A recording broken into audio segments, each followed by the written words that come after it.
those who become are those who never settle. They know that there is always a better and greater version. Believers, in times of adversity, remember to anchor your faith in God's unwavering love and promises. Trust in His divine plan and find strength in His presence. May this message serve as a source of encouragement and reaffirm your unshakable relationship with Him. Remain blessed as you listen.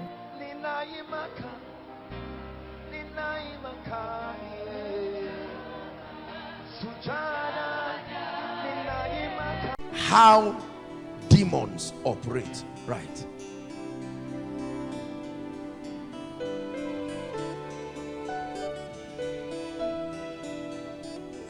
How do they operate? What is the system of operation in a demonic kingdom? What is the basis? How do they operate? What has made them so powerful like this? What has made them so powerful that from Asia to the US, to the UK, to the Middle East, to Africa, it looks like there are networks of operation that keep men in a common captivity. Same problem regardless of location. What sort of orderly civilization is that? That they can destroy the lives of people, from villages to towns to cities and all of that. We have not been able to build a network that has covered the whole world like that. They can be strong in regions.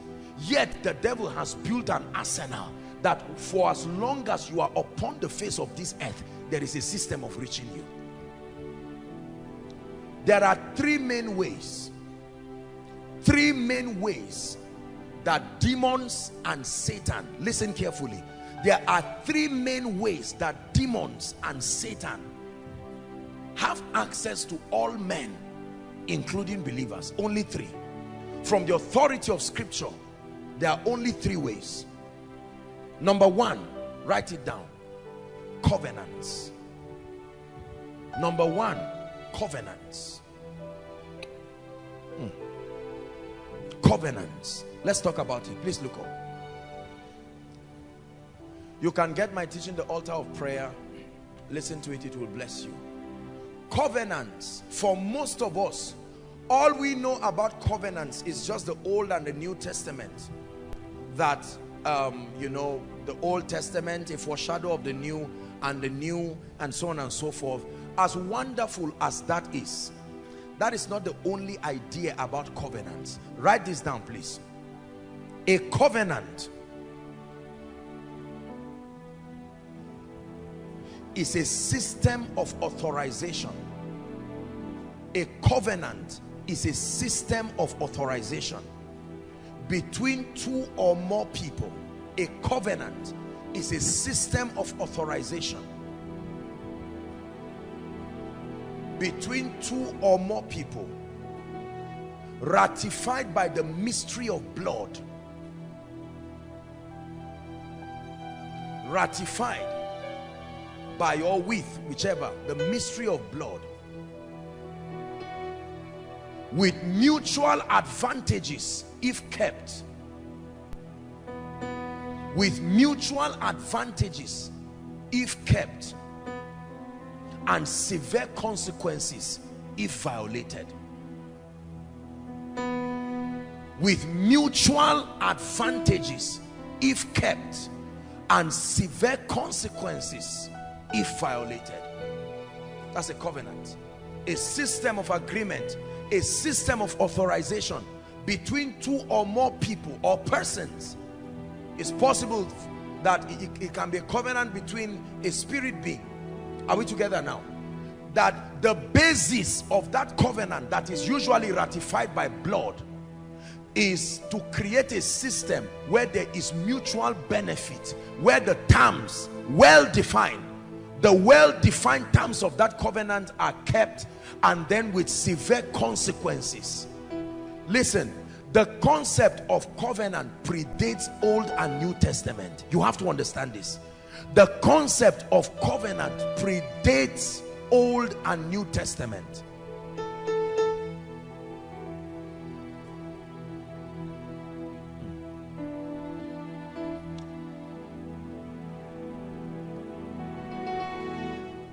A system of agreement. You read Genesis 1, you see a lot of things that God did there. Are we together? And that God signified lights to do certain things to the earth. Are we together now? And they've seen being in obedience. There is a system, a covenant with the earth, that the earth will produce after its kind. You don't sow mango and reap banana under no condition. Are we together? If you sow mango, you don't have to tell the earth, earth, make is mango I sow. No, you just plant mango and it will reap after its kind. Very accurately. Noah reared an altar in Genesis chapter 8, and the Bible tells us that God smelled a sweet savour, and God made a covenant of seed time and harvest signified with the rainbow. Is that true? Many other covenants happen. Listen, there are personal covenants, there are territorial covenants. It's not just a covenant of Old and New Testament. In the Bible, people had personal covenants with God, very personal covenants. Lord, let us agree that this level of assistance comes to me, and if you do this to me.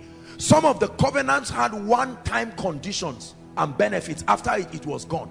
There were covenants in the Bible that the Bible will tell you this is for an everlasting covenant.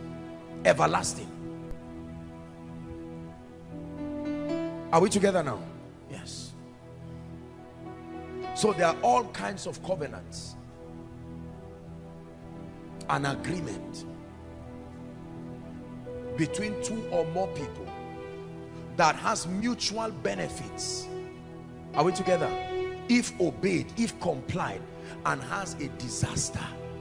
Many families, Africa as a continent, is amazing. It's amazing how with the number of churches, there are more churches than there are companies in Africa, yet the economy has not grown.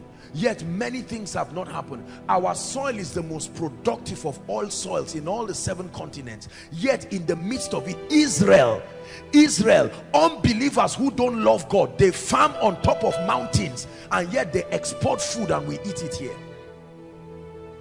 Those, while they are farming, they are insulting God. Yet there is a covenant upon their land that commits God to bless them. They can talk nonsense against the God of Abraham, Isaac, and Jacob. You would think God will arise in his fury and curse them. How about the Ishmaelites? The covenant with Abraham that Ishmael became a partaker of. Forget the fact that he was a child born out of, I don't know what he was, illegitimate or whatever. It is still covenant. Because remember when Ishmael was crying and Hagar was crying, heaven had only the voice of Ishmael, and God came to the rescue because of Ishmael.